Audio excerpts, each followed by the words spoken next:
Se você fosse obrigado a escolher um único superpoder para sobreviver em campo aberto, qual você escolheria? Viver em um exército hiperorganizado que patrulha o deserto ou numa cidade subterrânea gigante, cheia de túneis secretos e milhares de vizinhos? Porque é exatamente essa a diferença entre dois dos animais sociais mais incríveis do planeta, o suricato e o cão da pradaria.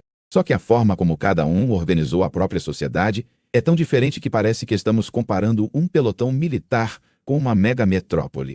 Fica comigo até o final, porque a comparação entre esses dois pequenos mamíferos vai mostrar como a vida em grupo pode criar verdadeiras civilizações animais, com sentinelas, linguagem, guerras, política de vizinhança, fofoca e até algo que lembra um apartheid social entre espécies. Mas antes de tudo, responde mentalmente. Você se identificaria mais com a vida frenética e perigosa de um suricato no deserto africano, ou com a vida agitada, porém mais protegida de um cão da pradaria nas planícies da América do Norte?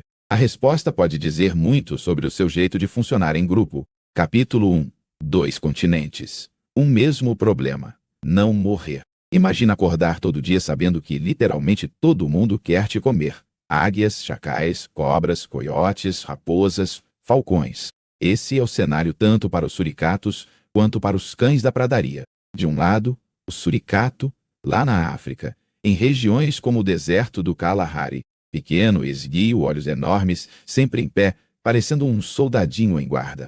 O ambiente é quente, seco, aberto, com pouca vegetação alta. Isso significa, se você for pequeno, qualquer sombra é um risco e qualquer movimento no céu pode ser a morte chegando. Do outro lado, o cão da pradaria, morando nas vastas pradarias da América do Norte. Grama baixa, horizontes longos, invernos rigorosos, verões quentes. Eles não vivem sozinhos. Criam verdadeiras cidades subterrâneas com quilômetros de túneis. Aliás, chamam de towns, cidades mesmo. A pergunta que conecta os dois é simples. Como um animal pequeno, frágil e com poucos recursos pode sobreviver num ambiente aberto, lotado de predadores? A resposta que a evolução deu foi cooperação extrema. Só que aqui vem o primeiro contraste pesado.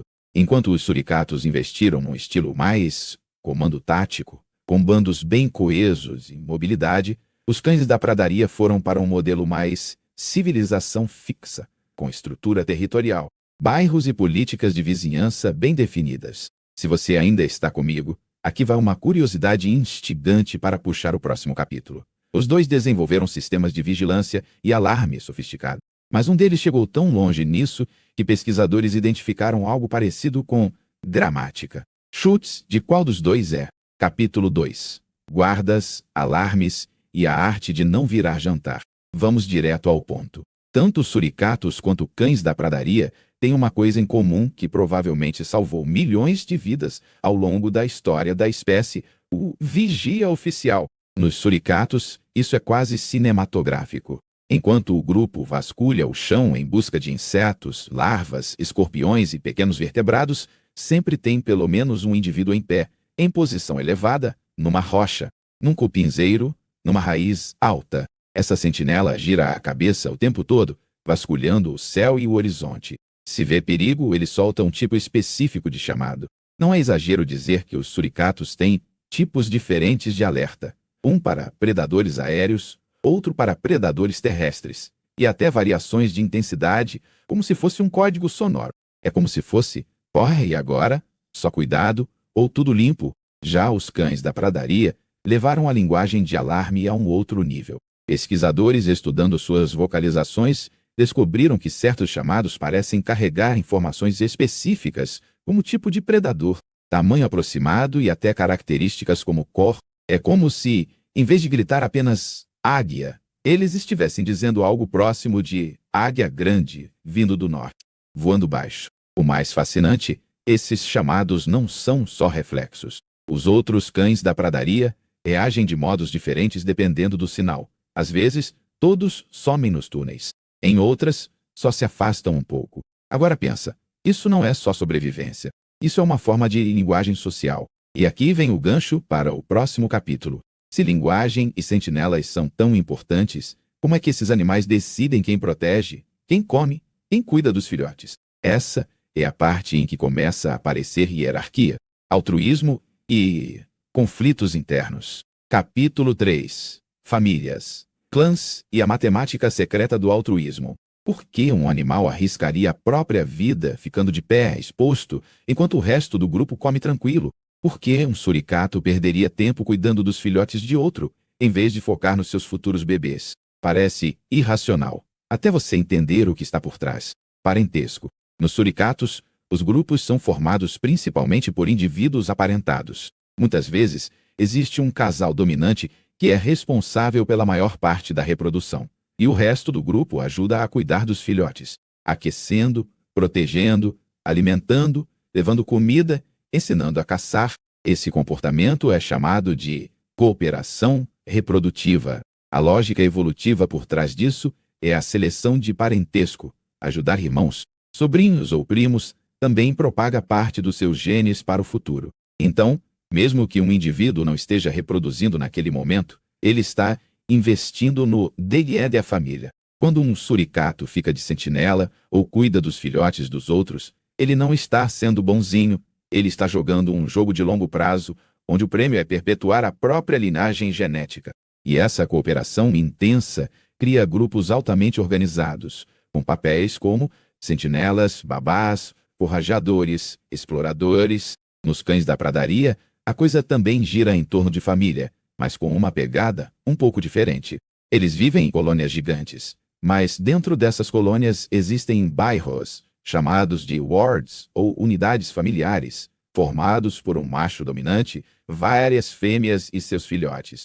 A cooperação acontece mais intensamente dentro desses núcleos familiares menores. Curiosidade que puxa o próximo ponto: tanto em suricatos quanto em cães da pradaria, a organização social depende fortemente das fêmeas, e em alguns casos, conflitos entre fêmeas podem ser brutais. A pergunta é: como essa diplomacia, ou guerra interna, funciona na prática?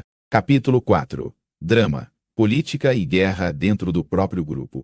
Se você acha que só seres humanos têm briga política, ciúmes e disputa de status, espera até ouvir isso. Nos suricatos, o casal dominante costuma mandar no pedaço, especialmente a fêmea dominante.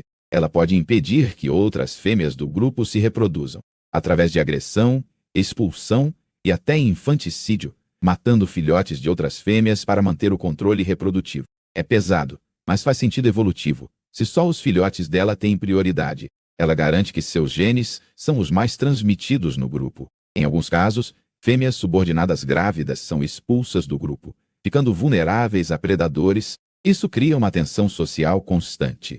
Cooperar é bom, mas até certo ponto. Você ajuda o grupo, mas não pode ameaçar o poder da dominante. Parece ou não parece uma versão animal de sistemas hierárquicos humanos. Nos cães da pradaria, o drama social também é intenso. O macho dominante controla o acesso às fêmeas do seu bairro e pode expulsar machos jovens que começam a ameaçar sua posição. Esses machos expulsos muitas vezes têm que migrar para outras áreas, procurando brechas sociais em outros grupos. E tem mais. Existe infanticídio entre cães da pradaria também, às vezes cometido por fêmeas. Ao matar filhotes de outras fêmeas, elas podem reduzir a competição por recursos ou aumentar as chances que seus próprios filhotes sobrevivam. Se você ainda está aqui, repara como o padrão é sempre o mesmo. Cooperação e conflito andam de mãos dadas. E isso levanta uma pergunta intrigante: como conseguem manter a coesão do grupo, mesmo com tanta tensão interna?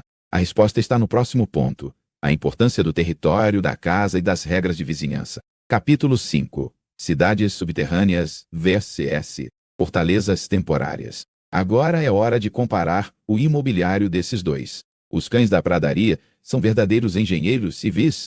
Suas colônias podem se estender por quilômetros. Os túneis têm entradas múltiplas, áreas específicas para dormir, para criar filhotes, para escapar de enchentes, para ventilar. Alguns túneis têm até câmaras especiais que funcionam como depósitos ou pontos de descanso. As tocas não são aleatórias, formam um sistema interligado e altamente funcional. Essas cidades subterrâneas têm impactos profundos no ecossistema. Aeração do solo, mistura de nutrientes, criação de microhabitats para outras espécies. Eles viram espécie-chave no ambiente. Já os suricatos também usam tocas, mas de modo diferente. Muitas vezes, eles ocupam e adaptam tocas feitas por outros animais, como esquilos terrestres ou outros roedores. Eles usam essas tocas como base, mas se movimentam mais, mudando periodicamente de sede. Isso cria um contraste interessante. Os suricatos são como um grupo de elite móvel que ocupa bases temporárias. Os cães da pradaria são como habitantes de uma cidade fixa. Surge uma outra questão. Como é a diplomacia entre grupos diferentes? E será que, em algum nível, eles chegam a fazer guerra organizada entre bandos rivais? É isso que vamos ver agora. Capítulo 6. Vizinhos, fronteiras e conflitos entre grupos. Nenhuma sociedade existe no vácuo. Onde tem grupo, tem vizinho. Onde tem vizinho, tem fronteira.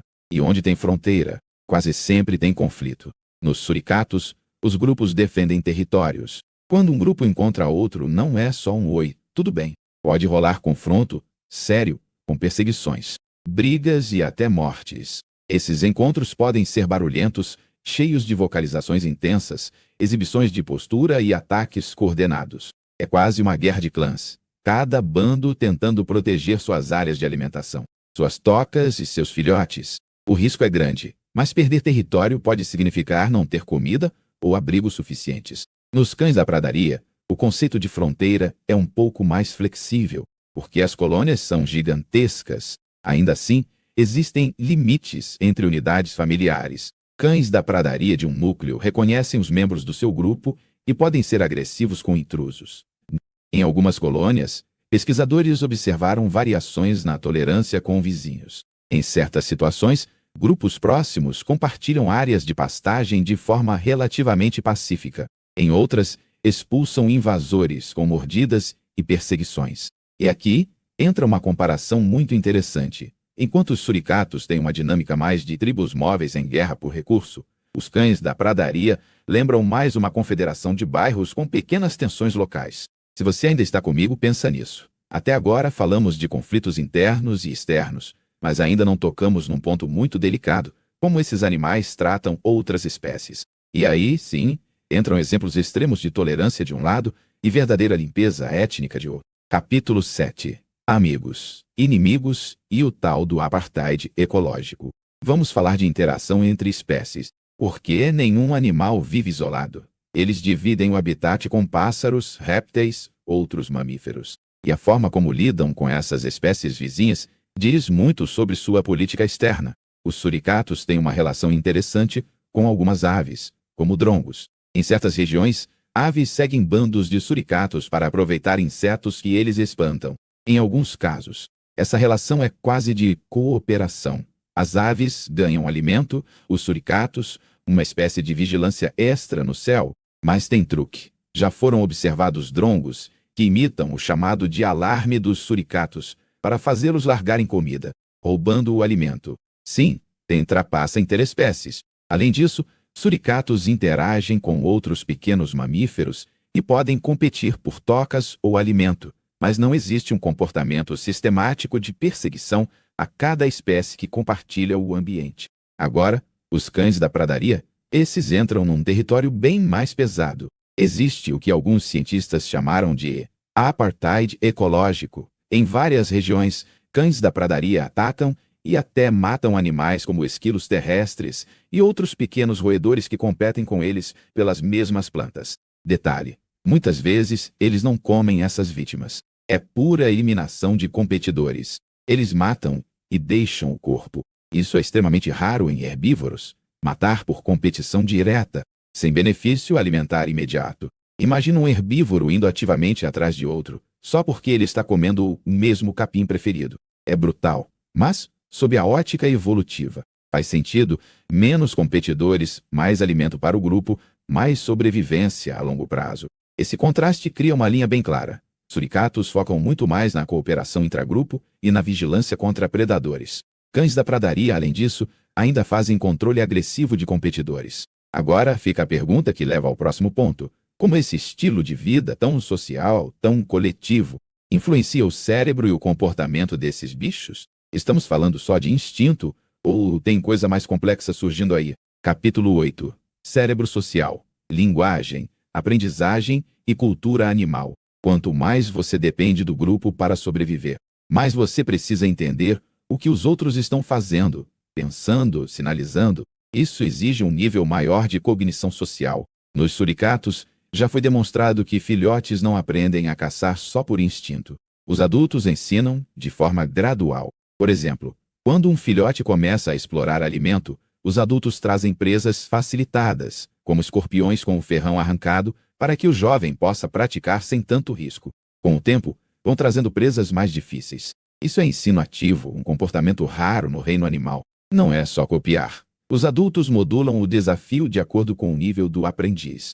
Isso é bem próximo do que chamamos de cultura, comportamentos aprendidos, passados socialmente e não apenas geneticamente. Nos cães da pradaria, a sofisticação está muito forte na comunicação. Como comentei antes, estudos sugerem que as vocalizações têm estrutura complexa, contendo múltiplas informações embarcadas. Eles aprendem a reagir a diferentes tipos de chamados e a interpretar sutilmente o contexto. Além disso, cães da pradaria reconhecem indivíduos específicos, sabem quem é do seu núcleo familiar, quem é vizinho e quem é estranho. Essa capacidade de reconhecimento social, combinada com linguagem elaborada, forma a base para algo parecido com uma rede social animal. Se você ainda está aqui, percebe o fio condutor. Quanto mais complexo o grupo, mais sofisticado o comportamento individual precisa ser. Isso abre espaço para uma última comparação explosiva que fecha tudo. No fundo, o que esses dois animais estão nos ensinando sobre nós mesmos? Capítulo 9. O espelho humano. O que suricatos e cães da pradaria dizem sobre a nossa sociedade? Vamos dar um passo para trás e observar o quadro geral. De um lado, suricatos, grupos coesos, mobilidade, sentinelas, ensino ativo, hierarquia com um casal dominante, forte cooperação interna, conflito intenso por reprodução. De outro, cães da pradaria, cidades subterrâneas estáveis, unidades familiares tipo bairros, linguagem sofisticada, competição agressiva com espécies vizinhas, reconhecimento social aprofundado. Quando você compara os dois, algumas coisas parecem estranhamente familiares. Sistemas de vigilância e segurança compartilhada. Governos internos, com indivíduos dominantes controlando recursos e reprodução. Conflitos por território, fronteiras, vizinhança. Mecanismos de exclusão até violência contra competidores de fora. Ensino e transmissão de conhecimento para as próximas gerações. Comunicação complexa, cheia de nuances, que regula a vida coletiva, parece uma prévia simplificada do que somos como espécie. Seres sociais que dependem do grupo, mas travam batalhas internas e externas, que constroem sistemas, cidades, defesas, linguagens, que se organizam em famílias, bairros, cidades, países. E aqui vem talvez a revelação mais importante deste vídeo. Suricatos e cães da pradaria mostram que o segredo da vida social bem-sucedida não é a ausência de conflito, é a capacidade de equilibrar cooperação e disputa de forma que o grupo como um todo continue funcionando. No caso dos suricatos, esse equilíbrio vem da coesão familiar máxima e da vigilância mútua. No caso dos cães da pradaria, vem da infraestrutura coletiva e da comunicação altamente detalhada. E você, na sua vida,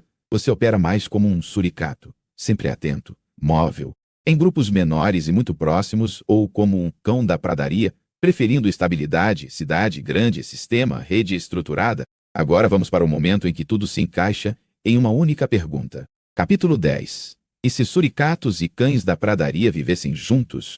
Imagina por um instante uma situação hipotética. Suricatos e cães da pradaria no mesmo ambiente. Como seria a interação social entre essas duas espécies supersociais?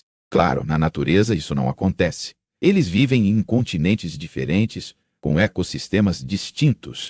Mas, como exercício mental, isso revela muito sobre as forças que moldam a vida social. Suricatos, com seu estilo de comando móvel, poderiam explorar as áreas ao redor das cidades subterrâneas dos cães da pradaria, talvez até usar tocas ocasionalmente. A vigilância deles contra predadores do céu poderia complementar a estrutura de túneis dos cães da pradaria. Por outro lado, os cães da pradaria, com seu histórico de eliminar competidores por pasto, talvez enxergassem os suricatos como uma ameaça ou um incômodo. Dependendo do recurso, isso poderia gerar tensão. Seria uma mistura de força especial móvel com civilização fixa. E, no fundo, esse cenário espelha um conflito muito humano. tribos nômades versus sociedades agrícolas fixas, bandos móveis versus cidades muradas.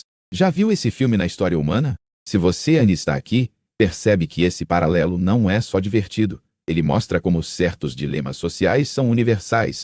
Mobilidade vs ES. Estabilidade, elite pequena versus S. Massa grande, flexibilidade versus ES. Estrutura rígida. E isso nos leva diretamente à conclusão. O que nós, seres humanos, realmente podemos aprender desses pequenos mamíferos incrivelmente organizados? Conclusão. O que a sociedade dos suricatos e dos cães da pradaria revela sobre nós. Suricatos e cães da pradaria são, no fim das contas, dois experimentos evolutivos diferentes respondendo à mesma pergunta. Como sobreviver sendo pequeno em um mundo gigante e perigoso?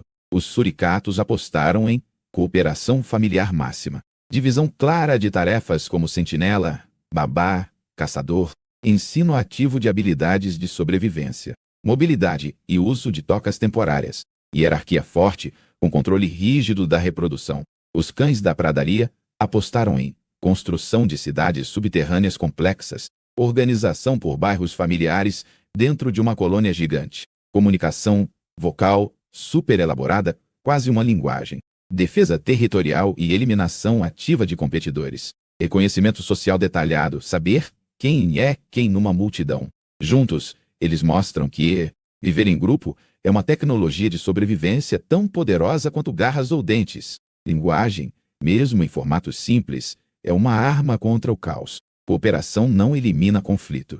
Ela convive com ele e o canaliza. Território, família, vigilância, ensino e comunicação são pilares da vida social. E talvez o ponto mais impactante. Quando você olha para esses pequenos mamíferos de olhos atentos, erguidos sobre as patas traseiras, você não está só vendo bichinhos fofos. Você está vendo sociedades em miniatura, espelhos distorcidos da nossa própria organização. Se você curte esse tipo de comparação entre comportamento animal e vida humana, comenta qual desses dois estilos sociais você acha que mais parece com a nossa espécie, o dos suricatos ou o dos cães da pradaria. E se alguma parte deste vídeo virou uma chave na sua cabeça, deixa o like e compartilha com alguém que ama animais, comportamento e evolução. Porque, no fim, entender como suricatos e cães da pradaria interagem, cooperam, brigam e sobrevivem é também entender um pouco melhor como nós mesmos funcionamos em grupo. E isso, hoje, pode ser mais importante do que nunca.